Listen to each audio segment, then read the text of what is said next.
ntị ọ dịkwa onye Igbo kwesịrị ka o doo anya na ọ bụghị onye Igbo mma dibịa niile dị n'ala nna ya bụ onye omenala. Ọ bụghị onye Igbo ahụ ma dibịa kacha agwọ ọgwụ ebe o si bịa ụwa, ọ bụghị ya na-eme omenala. Ntị onye Igbo n'obi onye Igbo ka m na-asụ. Ọ bụrụ na ihu akpọpụta onye Igbo si gị na onye a bụ onye omenala Igbo, ihe ọ pụtara bụ na onye ahụ na-eme ihe ahụ ndị nna ya dị mbụ ememe n'elu ala nna ya. Ihe ahụ dịkwara mbụ ememe n'elu ala Igbo wụ na ntọala Igbo, otu ndị nna anyị ha si tọọ ntọala anyị ka elegidere ya anya. Ntọala anyị bụ site n'ihe dị n'ala anyị Chineke kere n'okike ka esi wepụta ihe otu esi tọọ ntọala anyị ndị ichie ebe nna anyị.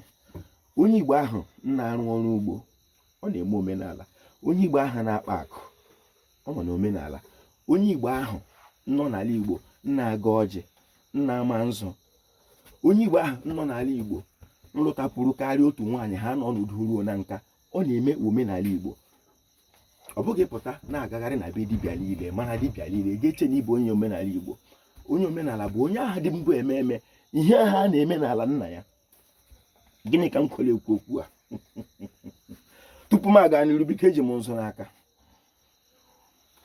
na-arịrịọ, ana m arịọ ndị ichie ebe nna m, na-arịọ Chikere m, na-arịọ ndị otu obi ndị mmiri, na-arịọ ala nna m si ya mere anyị amara dịka ndị Igbo na nke ikpeazụ a, ka anyị mata na ọ dịghị otu ala a ga-esi ruo anyị n'aka. Ọ dịghị otu anyị ga-esi rie ụtọ ala ma ọ bụghị site n'omenala a. Ka o doo anyị anya na ihe niile Chineke ji gọzie anyị dịka ndị Igbo nọ n'ala Igbo ka o dotere anyị ya site n'okike. Na ọ dịkwana otu ha ga-esi ruo anyị aka ma ọ bụrụ na anyị emeghị ihe a na-eme n'ala anyị, sọ gị nsọ ala nna anyị, dobeghị iwu ala nna anyị.